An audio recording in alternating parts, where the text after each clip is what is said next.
Good morning students. अपना आज का टॉपिक है Sami empirical mass formula.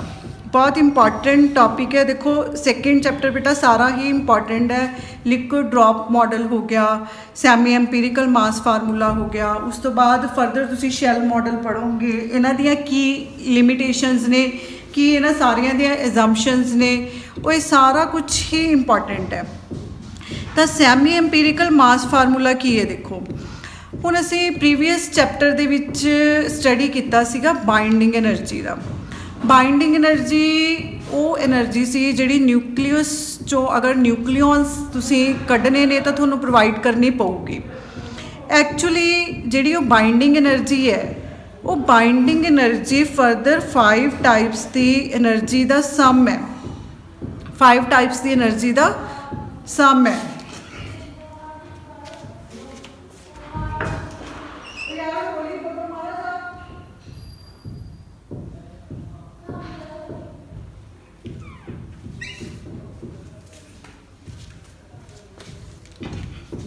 Actually बेटा देखो बाइंडिंग एनर्जी है जी, बाइंडिंग एनर्जी 5 टाइप्स की एनर्जी का सम है। क्योंकि बाइंडिंग एनर्जी जो असी उत्थे ज्यूम की तो उत्थे कुछ फैक्टर्स ने जिहड़े वो कंसीडर नहीं सी किए गए। तो टाइम टू टाइम जदों न्यूक्लीयस की एवोल्यूशन हौली हौली हुंदी गई तो उत्थे कुछ होर नवीं गल्लां निकल के आईयां कि जिहड़ी बाइंडिंग एनर्जी है that is correction of 5 types of energies. हुण उन्हां चों कुछ चीज़ां दा, कुछ एनर्जीज का इफैक्ट जिहड़ा सी पॉजिटिव सी, कुछ का इफैक्ट सीगा जिहड़ा वो नैगेटिव सी। मतलब जिहड़ी एक्चुअल बाइंडिंग एनर्जी की वैल्यू आंदी है उस कुछ वैल्यूज़ तो माइनस होणगियां, कुछ वैल्यूज़ प्लस होणगियां। वो क्यों होणगियां, वो डिपेंड करदा सीगा वो एनर्जी किस टाइप की है। तो वो initial G energy C that is volume energy. Binding energy is sum of 1 2 3 4 5 types of energy. इन्हां चों फर्स्ट है वॉल्यूम एनर्जी। वॉल्यूम एनर्जी की सी देखो, each nucleon in the interior of nucleus is surrounded by other nucleons. हुण nucleon nucleons दे नाल bond बनाते हैं। हुण एक बॉन्ड अगर यू एनर्जी शेयर करता है, सपोज करो कि एक बॉन्ड की एनर्जी अगर यू है तो फिर एक न्यूक्लियॉन है जिहड़ा उहदी एक्चुअल च एनर्जी कितनी होगी। एक्चुअल च की है, न्यूक्लियस के अंदर एक न्यूक्लियॉन है जिहड़ा that is surrounded bye 12 nucleons. एक न्यूक्लियॉन न्यूक्लियस के अंदर 12 न्यूक्लियॉन्स के नाल सराउंडिड है।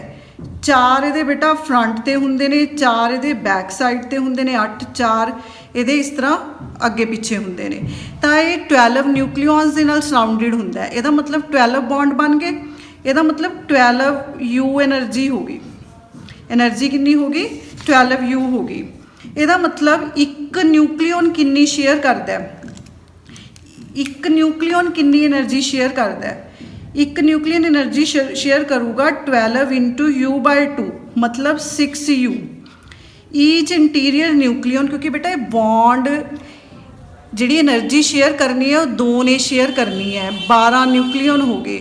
12 का मतलब है कि बॉन्ड किन्ने बन गए? 6 बन गए। तो 6 यू एनर्जी होगी। Each interior nucleon has binding energy 6 you.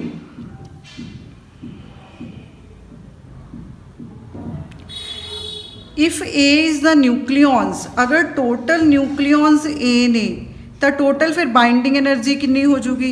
6 AU हो जूगी। अगर एक न्यूक्लियॉन दी 6 यू है तो फिर अगर ए मास नंबर है, मतलब वो टोटल न्यूक्लियॉन्स ए ने, तो फिर टोटल बाइंडिंग एनर्जी कितनी हो जूगी? 6 AU हो जूगी। ਇਹਦਾ मतलब जी वॉल्यूम एनर्जी है that depends upon A, that depends upon mass number. तो टोटल जी वॉल्यूम एनर्जी है वो मास नंबर पर डिपेंड करती है। तो यदा पॉजिटिव इफैक्ट है क्योंकि ये एग्जिस्ट करते हैं बॉन्ड सारे न्यूक्लीयस के विच। तो यह पॉजिटिव है, इस करके नू पॉजिटिव मतलब यदी एडिशन होगी इत्थे। और A1 की है? A1 इहदा कॉन्सटेंट ऑफ प्रोपोर्शनैलिटी है। नैक्सट है सरफेस एनर्जी। हुण सरफेस एनर्जी देखो की है।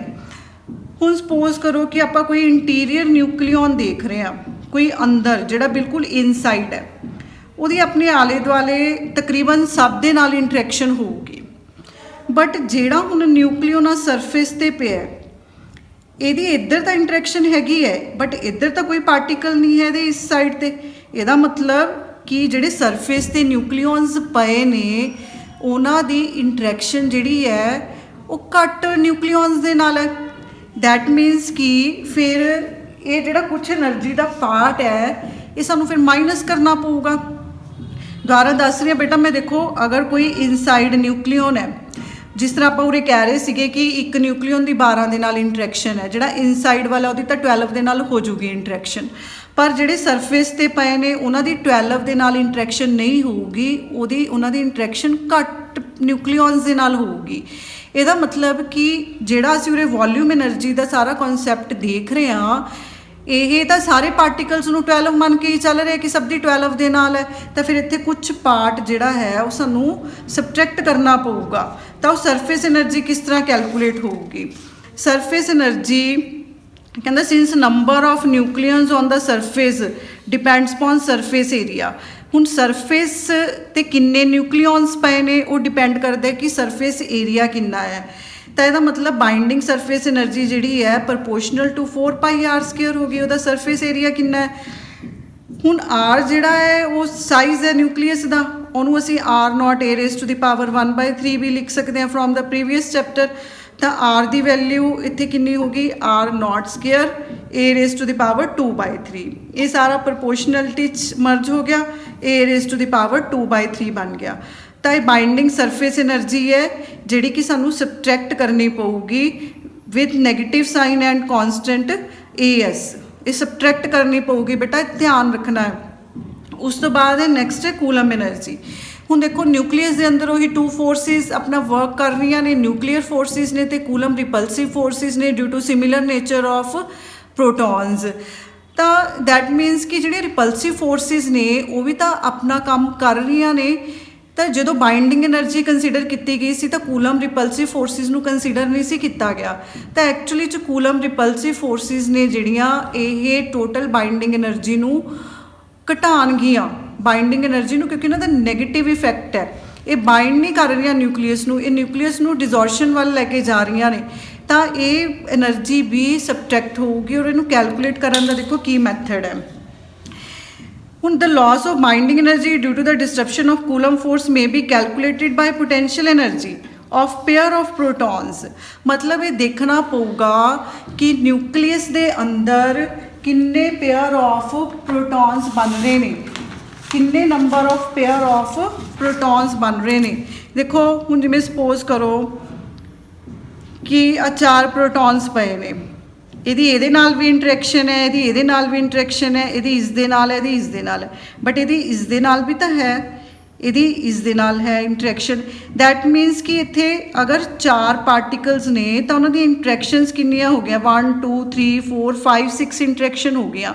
ਇਸ ਤਰ੍ਹਾਂ ਬਹੁਤ ਸਾਰੇ ਪਾਰਟੀਕਲਸ ਪਏ ਨੇ ਤਾਂ ਸਾਨੂੰ ਇਹ ਦੇਖਣਾ ਪਊਗਾ ਕਿ ਇਹਨਾਂ ਦੇ ਪੇਅਰ ਆਫ ਪ੍ਰੋਟੋਨਸ ਕਿੰਨੇ ਬਣਦੇ ਨੇ। Pair of protons the formula ਹੈ Z(Z-1/2। ਜਿੰਨਾ ਐਟੋਮਿਕ ਨੰਬਰ ਹੈ ਇਹ ਵਾਲਾ ਫਾਰਮੂਲਾ ਅਪਲਾਈ ਕਰਕੇ ਬੇਟਾ ਉਹਨਾਂ 'ਚ ਕਿੰਨੇ ਪੇਅਰ ਬਣਨਗੇ ਉਹ ਸਾਨੂੰ ਫਾਈਂਡ ਆਊਟ ਹੋ ਜਾਊਗਾ। ਫਿਰ ਅਸੀਂ ਇਹ ਦੇਖ ਲਾਂਗੇ ਕਿ ਇੱਕ ਪੇਅਰ ਦੇ ਵਿੱਚ ਪੋਟੈਂਸ਼ੀਅਲ એનર્ਜੀ ਕਿੰਨੀ ਹੈ। ਇੱਕ ਪ੍ਰੋਟੋਨ ਦੀ ਦੂਜੇ ਪ੍ਰੋਟੋਨ ਦੇ ਨਾਲ ਇੰਟਰੈਕਸ਼ਨ ਕਰਕੇ ਪੋਟੈਂਸ਼ੀਅਲ એનર્ਜੀ ਕਿੰਨੀ ਹੈ, ਇੰਨੇ ਪੇਅਰਸ ਦੀ ਕਿੰਨੀ ਹੋਊਗੀ ਇਨਟੂ ਨਾਲ ਉਹ ਪੋਟੈਂਸ਼ੀਅਲ એનર્ਜੀ ਮਲਟੀਪਲਾਈ ਹੋ ਜਾਊਗੀ। ਹੁਣ ਦੇਖੋ ਅਗਰ protons are separated by distance small r ਤਾਂ ਉਹਨਾਂ 'ਚ ਪੋਟੈਂਸ਼ੀਅਲ એનર્ਜੀ ਕਿੰਨੀ ਹੋਊਗੀ? Charge square 4πε0 r। Pair of protons ਕਿੰਨੇ ਬਣ ਰਹੇ ਨੇ? Z(Z-1/2। ਤਾਂ ਇੱਥੇ ਕੂਲਮ એનર્ਜੀ ਕਿੰਨੀ ਹੋਗੀ? BC coulomb energy. ਇੱਕ ਪੇਅਰ ਦੀ એનર્ਜੀ ਕਿੰਨੀ ਹੈ ਇਨਟੂ ਨੰਬਰ ਆਫ ਪੇਅਰਸ ਕਿੰਨੇ ਬਣ ਰਹੇ ਨੇ। ਕਲੀਅਰ ਹੈ? ਤਾਂ ਇੱਥੇ ਦੇਖੋ 4 × 2 8 ਆ ਗਿਆ, 8πε0 ਮਾਈਨਸ ਤਾਂ ਲੱਗਿਆ ਕਿਉਂਕਿ ਇਹ એનર્ਜੀ ਟੋਟਲ એનર્ਜੀ 'ਚੋਂ ਮਾਈਨਸ ਹੋਊਗੀ Z(Z-1। ਹੁਣ ਦੇਖੋ ਬੇਟਾ ਨੀਚੇ ਜਿਹੜਾ R ਸੀ ਉਹਨੂੰ ਆਰ ਐਵਰੇਜ ਲਿਖ ਲਿਆ। ਆਰ ਐਵਰੇਜ ਕਿਉਂ ਲਿਖਿਆ? ਕਿਉਂਕਿ ਬਹੁਤ ਸਾਰੇ ਪੇਅਰ ਬਣ ਰਹੇ ਨੇ, ਕਿਸੇ 'ਚ ਡਿਸਟੈਂਸ ਘੱਟ ਵੀ ਹੋ ਸਕਦੀ ਹੈ, ਕਿਸੇ 'ਚ ਡਿਸਟੈਂਸ ਜ਼ਿਆਦਾ ਵੀ ਹੋ ਸਕਦੀ ਹੈ। ਤਾਂ ਆਰ ਕੀ ਹੈ? ਐਵਰੇਜ ਡਿਸਟੈਂਸ ਬਿਟਵੀਨ ਦਾ ਪ੍ਰੋਟੋਨ ਪੇਅਰਸ। ਹੁਣ ਐਵਰੇਜ ਡਿਸਟੈਂਸ ਜਿਹੜੀ ਹੈ, ਮਤਲਬ ਅਗਰ ਅਸੀਂ ਮੈਕਸਿਮਮ ਵੀ ਦੇਖੀਏ ਤਾਂ ਐਵਰੇਜ ਡਿਸਟੈਂਸ ਕਿੰਨੀ ਹੋਊਗੀ? ਜਿੰਨਾ ਮੈਕਸਿਮਮ ਸਾਈਜ਼ ਹੋਊਗਾ ਨਿਊਕਲੀਅਸ ਦਾ, ਤਾਂ ਐਵਰੇਜ ਡਿਸਟੈਂਸ ਕੀ ਹੋਗੀ? Directly proportional to R. R ਸਾਨੂੰ ਪਤਾ ਕਾਹਦੇ ਪ੍ਰਪੋਰਸ਼ਨਲ ਹੈ? ਆਰ ਪ੍ਰਪੋਰਸ਼ਨਲ ਹੈ ਮਾਸ ਨੰਬਰ ਦੇ। R is directly proportional to a raised to the power 1/3। That means ਕਿ ਇੱਥੇ ਜਿਹੜਾ ਆਰ ਐਵਰੇਜ ਸੀ, R average directly proportional to size of the nucleus, and size of nucleus is directly proportional to mass number a raised to the power 1/3। ਤਾਂ r average ਦੀ ਜਗ੍ਹਾ ਆਪਾਂ ਕੀ ਲਿਖ ਲੈਂਦੇ ਆ? a raised to the power 1/3। ਉਸ ਤੋਂ ਬਾਅਦ next point ਹੈ, फोर्थ पॉइंट है एसिमेट्री एनर्जी। एसिमेट्री एनर्जी च की है? देखो एसिमेट्री एनर्जी ये ज़्यादातर बेटा जोड़े हैवी न्यूक्लियाई होंगे ने, हैवी न्यूक्लियाई जिस तरह आप पीरियोडिक टेबल च एंड वाले एलीमेंट्स ते जाने आ, ਤਾਂ ਕਈ ਵਾਰੀ ਕੀ ਹੁੰਦਾ ਹੈ ਕਿ ਨੰਬਰ ਆਫ ਨਿਊਟਰੋਨਸ ਜਿਹੜੇ ਹੁੰਦੇ ਨੇ ਉਹਨਾਂ ਦੀ ਕਾਊਂਟਿੰਗ ਪ੍ਰੋਟੋਨਸ ਦੇ ਨਾਲੋਂ ਜ਼ਿਆਦਾ ਹੋ ਜਾਂਦੀ ਹੈ। ਮੋਸਟਲੀ ਕੇਸਿਸ 'ਚ number of neutrons are equal to number of protons, but in heavy nuclei ਕਈ ਵਾਰੀ ਨੰਬਰ ਆਫ ਨਿਊਟਰੋਨਸ ਨੇ ਜਿਹੜੇ ਉਹਨਾਂ ਦੀ ਕਾਊਂਟਿੰਗ ਜ਼ਿਆਦਾ ਹੋ ਜਾਂਦੀ ਹੈ। ਤਾਂ ਹੁੰਦਾ ਕੀ ਹੈ, ਕਿਉਂਕਿ ਜਿਹੜੇ ਇਹ ਪਾਰਟੀਕਲਸ ਨੇ ਨਾ ਪ੍ਰੋਟੋਨ ਨਿਊਟਰੋਨਸ, ਇਹ ਵੀ ਆਪਣੇ ਇੱਕ ਪਰਟੀਕੂਲਰ ਐਨਰਜੀ ਲੈਵਲਸ ਦੇ ਵਿੱਚ ਪਏ ਹੁੰਦੇ ਨੇ। ਹੁਣ ਸਪੋਜ਼ ਕਰੋ ਕਿ ਆ ਦੋ ਪ੍ਰੋਟੋਨਸ ਪਏ ਨੇ, ਤਾਂ ਉਹਨਾਂ ਨੂੰ ਕਵਰ ਅਪ ਕਰਨ ਦੇ ਲਈ ਦੋ ਨਿਊਟਰੋਨ ਆਪੋਜ਼ਿਟ ਸਪਿਨ ਸਟੇਟ 'ਚ ਪਏ ਹੁੰਦੇ ਨੇ। ਠੀਕ ਹੈ, ਦੋ ਦੋ ਆ ਸਕਦੇ ਹੁੰਦੇ ਨੇ, ਇੱਕ ਇੱਕ ਸਟੇਟ 'ਚ ਨਿਊਟਰੋਨ ਪ੍ਰੋਟੋਨ ਇਸ ਤਰ੍ਹਾਂ ਆ ਗਏ। ਹੁਣ ਸਪੋਜ਼ ਕਰੋ ਕਿ ਕੋਈ ਇਸ ਤਰ੍ਹਾਂ ਦਾ ਐਲੀਮੈਂਟ ਹੈ ਜਿਸ 'ਚ ਐਨ ਜ਼ਿਆਦਾ ਹੋ ਗਏ, ਐਨ ਜ਼ੈਡ ਦੇ ਨਾਲੋਂ ਜ਼ਿਆਦਾ ਹੋ ਗਏ।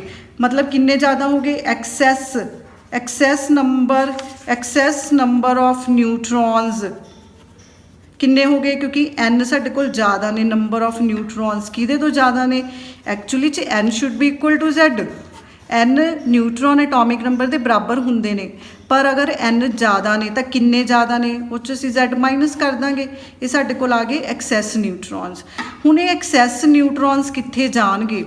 ये एक्सैस न्यूट्रॉन्स जिन्ने जिन्ने तो अपन लोअर स्टेट च आ गए। हुण मान लो कि दो न्यूट्रॉन ज़्यादा ने, तो दो न्यूट्रॉन अगलियां दो स्टेट्स ऑक्यूपाई कर लेंगे, वो हायर काइनेटिक एनर्जी की स्टेट च चले जाएंगे। हायर काइनेटिक एनर्जी की स्टेट च जान करके वो न्यूक्लीअस की स्टेबिलिटी नूं डिस्टर्ब करनगे। एक्सैस नंबर ऑफ न्यूट्रॉन्स की करनगे? हायर काइनेटिक एनर्जी स्टेट्स च चले जाएंगे तो न्यूक्लीअस की स्टेबिलिटी नूं डिस्टर्ब कर देंगे। तो वो जिहड़ी एक्सैस नंबर ऑफ न्यूट्रॉन्स ने, दैट मीनस कि वो फिर सिस्टम दे विच डिस्टर्बेंस क्रिएट कर रहे हैं, उहदी बाइंडिंग एनर्जी नूं वो रिड्यूस कर रहे हैं। तो ये एसिमेट्री एनर्जी का भी बेटा नैगेटिव इफैक्ट है, तो यह भी माइनस होगी। हुण ये एसिमेट्री एनर्जी डिपेंड किहड़े फैक्टर्स ते करती है? एक तो डिपेंड करती है कि एक्सैस नंबर ऑफ न्यूट्रॉन्स किन्ने पए ने। एक्सैस नंबर ऑफ न्यूट्रॉन्स किवें कढांगे? एन माइनस जैड करके। उस तो बाद fraction of the nuclear volume in which excess number of neutrons are present. किन्ने वॉल्यूम दे विच वो एक्सैस न्यूट्रॉन्स प्रेजेंट ने। तो वो एक्सैस वॉल्यूम आप किस तरह कढ़ते हैं? वो एक्सैस वॉल्यूम प्रपोर्शनल होगा एन माइनस जैड अपॉन ए दे, भी एक्सैस न्यूट्रॉन्स किन्ने ने पर मास नंबर। सो क्लीयर है? तो एसिमेट्री बाइंडिंग एनर्जी की होगी? Proportional to excess number of neutrons and volume over which the excess neutrons are present. तो यह N minus Z square upon A बन गया। हुण एन एक्चुअली च की है? नंबर ऑफ न्यूट्रॉन्स किन्ने होणगे? Mass number minus atomic number. तो एन की जगह आप की लिख लांगे बेटा? ए माइनस जैड लिखांगे ना, एन की जगह तो ए माइनस जैड। एक जैड अपने को आ पिया, तो यह ए माइनस 2 जैड का स्केयर हो गया, नीचे अपने को ए पिया, तो यह नैगेटिव इफैक्ट है, दैट्स वाई इत्थे नैगेटिव साइन है। उस तो बाद नैक्सट है पेयरिंग एनर्जी। हुण पेयरिंग एनर्जी की है? देखो न्यूक्लियॉन्स पे ने, न्यूक्लियॉन्स प्रोटॉन्स पे ने, न्यूट्रॉन्स पे ने। ਹੁਣ ਅਗਰ ਪ੍ਰੋਟੋਨ ਤੇ ਨਿਊਟਰੋਨ ਦੋਨੋਂ ਹੀ ਈਵਨ ਨੰਬਰ 'ਚ ਪਏ ਨੇ ਤਾਂ ਉਹ ਨਿਊਕਲੀਅਸ ਮੋਸਟ ਸਟੇਬਲ ਹੁੰਦਾ ਹੈ। ਅਗਰ ਦੋਨੋਂ ਹੀ ਔਡ ਦੀ ਗਿਣਤੀ 'ਚ ਪਏ ਨੇ, ਵੀ ਮੰਨ ਲਓ 15-15 ਪਏ ਨੇ, ਤਾਂ ਉਹ ਨਿਊਕਲੀਅਸ ਅਨਸਟੇਬਲ ਹੋਊਗਾ, ਲੀਸਟ ਸਟੇਬਲ ਹੋਊਗਾ। ਅਗਰ ਕਿਸੇ 'ਚ ਔਡ ਈਵਨ ਔਡ ਪਏ ਨੇ, ਕੀ ਪਏ ਨੇ ਔਡ ਈਵਨ ਜਾਂ even odd, number of proton ਜਾਂ ਨਿਊਟਰੋਨਸ, ਤਾਂ ਉਹਨਾਂ ਦੀ ਸਟੇਬਿਲਿਟੀ ਜਿਹੜੀ ਹੋਊਗੀ ਉਹ ਇੰਟਰਮੀਡੀਏਟ ਹੋਊਗੀ। ਇਹ ਬੇਟਾ ਆਪਾਂ ਅੱਗੇ ਪੜਾਂਗੇ ਵੀ ਇਸ ਤਰ੍ਹਾਂ ਕਿਉਂ ਹੁੰਦਾ ਹੈ, ਵੀ ਜਿਨ੍ਹਾਂ 'ਚ ਈਵਨ ਨੰਬਰ ਨਿਊਟਰੋਨ ਪ੍ਰੋਟੋਨ ਪਏ ਨੇ ਉਹ ਸਭ ਤੋਂ ਜ਼ਿਆਦਾ ਸਟੇਬਲ ਨੇ, ਜਿਨ੍ਹਾਂ 'ਚ ਔਡ ਕਾਊਂਟਿੰਗ 'ਚ ਪਏ ਨੇ ਉਹ ਲੀਸਟ ਸਟੇਬਲ ਨੇ। ਦੈਟ ਮੀਨਸ ਕਿ ਅਗਰ ਤੁਹਾਡੇ ਕੋਲ ਈਵਨ ਨਿਊਕਲੀਆਈ ਨੇ ਉਹ ਸਟੇਬਲ ਨੇ, ਉਸ એનર્ਜੀ ਦਾ ਇਫੈਕਟ ਕੀ ਹੈ, ਪੋਜ਼ਿਟਿਵ ਹੈ, ਉਹਨਾਂ ਦੀ ਹਾਈ ਬਾਈਂਡਿੰਗ એનર્ਜੀ ਹੋਊਗੀ। ਔਡ ਵਾਲਿਆਂ ਦੀ ਲੋ ਬਾਈਂਡਿੰਗ એનર્ਜੀ ਹੋਊਗੀ, ਔਡ ਜਾਂ ਈਵਨ ਔਡ ਵਾਲਿਆਂ ਦੀ ਇੰਟਰਮੀਡੀਏਟ ਹੋਊਗੀ।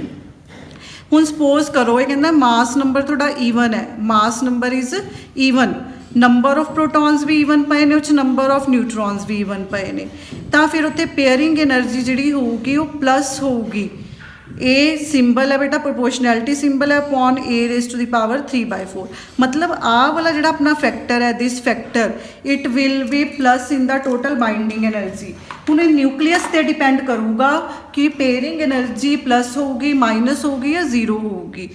ਅਗਰ ਤੁਹਾਡਾ ਮਾਸ ਨੰਬਰ ਈਵਨ ਹੈ but number of protons odd ਨੇ, ਦੇਖੋ ਔਡ ਬੇਟਾ ਈਵਨ ਹੀ ਬਣਦਾ ਹੁੰਦਾ, ਤਾਂ ਇਹੀ ਸਾਰਾ ਫੈਕਟਰ ਕੀ ਹੋ ਜਾਊਗਾ, ਟੋਟਲ ਬਾਈਂਡਿੰਗ એનર્ਜੀ 'ਚੋਂ ਮਾਈਨਸ ਹੋ ਜਾਊਗਾ। ਅਗਰ ਤੁਹਾਡਾ ਮਾਸ ਨੰਬਰ ਔਡ ਹੈ, ਪ੍ਰੋਟੋਨਸ ਈਵਨ ਨੇ, ਨਿਊਟਰੋਨਸ ਔਡ ਨੇ, ਟੋਟਲ ਮਾਸ ਨੰਬਰ ਔਡ ਹੈ, ਪ੍ਰੋਟੋਨਸ ਔਡ ਨੇ, ਨੰਬਰ ਆਫ ਨਿਊਟਰੋਨਸ ਈਵਨ ਨੇ, these are almost similar condition. In that case ਫਿਰ ਬਾਈਂਡਿੰਗ એનર્ਜੀ ਦੇ ਵਿੱਚ ਕੋਈ ਕਰੈਕਸ਼ਨ ਨਹੀਂ ਹੋਊਗੀ। ਇਹਦਾ ਮਤਲਬ ਜਿਹੜੀ ਟੋਟਲ ਬਾਈਂਡਿੰਗ એનર્ਜੀ ਹੈ that is sum of 5 energies. First ਹੈ ਵੋਲਿਊਮ એનર્ਜੀ, ਸੈਕਿੰਡ ਸੀਗੀ surface energy, third coulomb energy, fourth symmetry energy, fifth ਸੀਗੀ ਜਿਹੜੀ ਬੇਟਾ ਉਹ ਹੈਗੀ ਹੈ pairing energy, fifth is pairing energy. ਤਾਂ ਇਹ ਸਾਰੀਆਂ એનર્ਜੀਜ਼ ਨੂੰ ਅਸੀਂ ਐਡੀਸ਼ਨ ਕਰ ਲੈਂਦੇ ਆ, ਜਿਹੜੀ ਪਲੱਸ ਹੋਣੀ ਹੈ ਪਲੱਸ ਕਰਤੀ, ਜਿਹੜੀ ਬੇਟਾ ਮਾਈਨਸ ਹੋਣੀ ਹੈ ਉਹ ਮਾਈਨਸ ਕਰਤੀ। ਹੁਣ ਇੱਥੇ ਜਿਹੜੇ ਕੌਨਸਟੈਂਟਸ ਨੇ ਇਹ ਕੌਨਸਟੈਂਟਸ ਦੀਆਂ ਆਪਣੀਆਂ ਫਿਕਸ ਵੈਲਿਊਜ਼ ਨੇ, ਦੇਖੋ ਵੋਲਿਊਮ ਕੌਨਸਟੈਂਟ ਦੀ, ਸਿਮੈਟਰੀ, ਕੂਲਮ, ਇਹ ਸਿਮੈਟਰੀ એનર્ਜੀ ਜਾਂ ਫਿਰ ਪੇਅਰਿੰਗ એનર્ਜੀ ਦੇ ਕੌਨਸਟੈਂਟਸ, ਇਹ ਵੈਲਿਊ ਤੁਸੀਂ ਯਾਦ ਕਰ ਲੈਣੀਆਂ ਨੇ। ਉਸ ਤੋਂ ਬਾਅਦ ਇਹ ਸੈਮੀ ਐਮਪੀਰੀਕਲ ਮਾਸ ਫਾਰਮੂਲਾ ਜਿਹੜਾ ਦਾ ਸਿਗਨੀਫੀਕੈਂਸ ਕੀ ਹੈ ਬੇਟਾ, ਦੇਖੋ ਕਿਉਂਕਿ ਇਹ ਮਾਸ ਫਾਰਮੂਲਾ ਹੈ, ਮਾਸ ਫਾਰਮੂਲਾ ਮਤਲਬ ਕਿ ਅਸੀਂ ਇਹਦੇ ਤੋਂ ਨਿਊਕਲੀਅਸ ਦਾ ਐਗਜ਼ੈਕਟ ਮਾਸ ਹੈ ਜਿਹੜਾ ਉਹ ਕੈਲਕੂਲੇਟ ਕਰ ਸਕਦੇ ਹਾਂ। ਅਗਰ ਸਾਨੂੰ ਬਾਈਂਡਿੰਗ એનર્ਜੀ ਪਤਾ ਹੈ, ਬਾਈਂਡਿੰਗ એનર્ਜੀ ਬੇਟਾ ਤੁਹਾਨੂੰ ਕਲੀਅਰ ਹੈ। ਹੁਣ ਆਪਾਂ ਨੇ ਇੱਕ ਮਾਸ ਫਾਰਮੂਲਾ, ਆਪਾਂ ਨੇ ਬਾਈਂਡਿੰਗ એનર્ਜੀ ਜਿਹੜੀ ਸੀਗੀ, ਬਾਈਂਡਿੰਗ એનર્ਜੀ ਸੀਗੀ ਆਪਣੀ Δmc² ਸੀ। ਇਹਦਾ ਮਤਲਬ ਅਗਰ ਅਸੀਂ ਐਗਜ਼ੈਕਟ ਬਾਈਂਡਿੰਗ એનર્ਜੀ ਕੈਲਕੂਲੇਟ ਕਰ ਲਈ ਆਫਟਰ ਕਰੈਕਸ਼ਨ, ਤਾਂ ਫਿਰ ਅਸੀਂ ਮਾਸ ਕੈਲਕੂਲੇਟ ਕਰ ਸਕਦੇ ਹਾਂ, ਬਾਈਂਡਿੰਗ એનર્ਜੀ ਅਪੋਨ c² ਆ ਗਿਆ। ਇਹ ਸਾਨੂੰ ਪਤਾ ਹੀ ਹੈ Δm ਕੀ ਸੀਗਾ, Δm ਸੀਗਾ mass of proton plus a minus z mass of neutrons minus mass of the nucleus ਸੀਗਾ। ਤਾਂ ਇੱਥੋਂ ਅਸੀਂ ਜਿਹੜਾ ਨਿਊਕਲੀਅਸ ਦਾ ਐਗਜ਼ੈਕਟ ਮਾਸ ਹੈ ਉਹ ਕੈਲਕੂਲੇਟ ਕਰ ਸਕਦੇ ਹਾਂ, ਦੈਟਸ ਵਾਈ ਉਹਨੂੰ ਸੈਮੀ ਐਮਪੀਰੀਕਲ ਮਾਸ ਫਾਰਮੂਲਾ ਵੀ ਬੋਲਦੇ ਹੈ। ਤਾਂ ਇਹਦੀ ਯੂਟੀਲਾਈਜੇਸ਼ਨ ਬੇਟਾ ਇਹੀ ਹੈ ਕਿ ਡਿਫਰੈਂਟ ਐਲੀਮੈਂਟਸ ਦੇ ਆਪਾਂ ਜਿਹੜੇ ਮਾਸਿਸ ਨੇ ਤੇ ਬਾਈਂਡਿੰਗ એનર્ਜੀ ਹੈ ਉਹ ਕੈਲਕੂਲੇਟ ਕਰ ਸਕਦੇ ਹਾਂ। ਤਾਂ ਇੱਥੇ ਬੇਟਾ ਇਹ ਦੋ ਟੌਪਿਕ ਖਤਮ ਨੇ, ਲਿਕੁਇਡ ਡ੍ਰੌਪ ਮਾਡਲ ਤੇ ਸੈਮੀ ਐਮਪੀਰੀਕਲ ਮਾਸ ਫਾਰਮੂਲਾ। ਇਹ ਜਿਹੜਾ semi empirical mass formula that is also based upon liquid drop model. ਹੁਣ ਇਹਦੀਆਂ ਆਪਣੀਆਂ ਕੁਝ ਲਿਮਿਟੇਸ਼ਨਸ ਨੇ, ਉਹ ਸਾਰਾ ਕੁਝ ਬੇਟਾ ਨੈਕਸਟ ਟੌਪਿਕ ਦੇ ਵਿੱਚ ਕਰਵਾਉਂਗੀ, ਨੈਕਸਟ ਲੈਕਚਰ 'ਚ ਕਰਵਾਉਂਗੀ। ਥੈਂਕਸ।